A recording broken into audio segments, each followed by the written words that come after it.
दोस्तों, छत्रपति संभाजी महाराज के देहांत के बाद औरंगजेब को ऐसे लग रहा था कि अब मराठा साम्राज्य खत्म हो चुका है। जिस तरीके से पूरे भारत पर औरंगजेब ने कब्जा किया था, अब उसे लग रहा था कि वो बड़े ही आसानी से मराठा साम्राज्य को मिटाकर भी दक्खन पर अपना कब्जा कर लेगा। और इसीलिए उसने संभाजी महाराज की पत्नी और उनके बेटे को कैद कर लिया था और वो स्वराज्य के तीसरे छत्रपति राजाराम महाराज के पीछे पड़ गया था। पर दोस्तों, यहीं पर शुरू होती है एक नई कहानी और इस कहानी में आ जाते हैं दो शूरवीर योद्धा, जिसमें से एक का नाम था संताजी घोरपड़े और दूसरे थे धनाजी जाधव। संभाजी महाराज की मृत्यु का बदला लेने के लिए इन दोनों ने अब कमर कस ली थी। संताजी और धनाजी को अब समझ में आ गया था कि मुगलों के सरदारों को मारकर कोई फायदा नहीं होगा। अब सीधा औरंगजेब को ही मार दिया जाए तो ये किस्सा खत्म हो सकता है। फिर उन दोनों ने सिर्फ कुछ हजार सैनिकों के साथ लाखों की फौज वाले औरंगजेब के छावनी पर हमला करने का प्लान बनाया। जीत के जश्न में डूबी औरंगजेब की सेना को इस हमले की आहट भी नहीं थी। अचानक से यह हमला हो गया और यह हमला इतना जबरदस्त था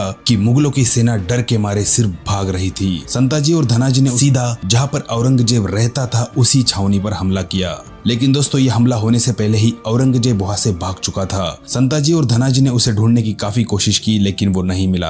आखिर औरंगजेब कहां पर छुप गया था? इस बात की कई सारी मान्यताएं हैं, लेकिन इसमें से सबसे पॉपुलर मान्यता यह है कि औरंगजेब अपने बेटी के छावनी में घुस गया था। इस युद्ध में औरंगजेब तो बच गया था, लेकिन जिस मुकर्रर खान ने संभाजी महाराज को पकड़ कर लाया था, उसको संताजी और धनाजी ने अपने तलवार के एक एक घाव से इतना घायल किया था कि वो घायल हालात में भाग निकला।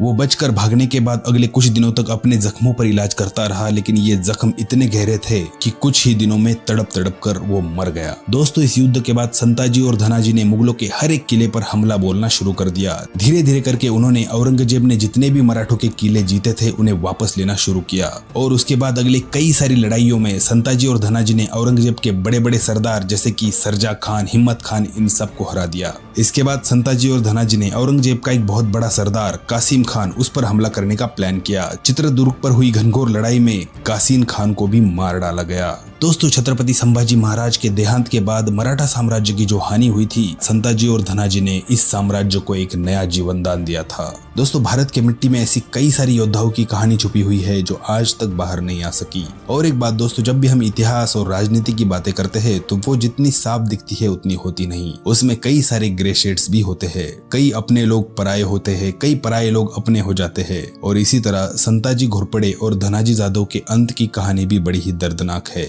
दोस्तों, संताजी घोरपड़े को धोखे से मारकर उनका कटा हुआ सर औरंगजेब के सामने पेश किया गया था। लेकिन फिर भी दोस्तों, हम कह सकते हैं कि इन दोनों ने मराठा साम्राज्य को फिर से एक बार जीवनदान देने का काम किया था।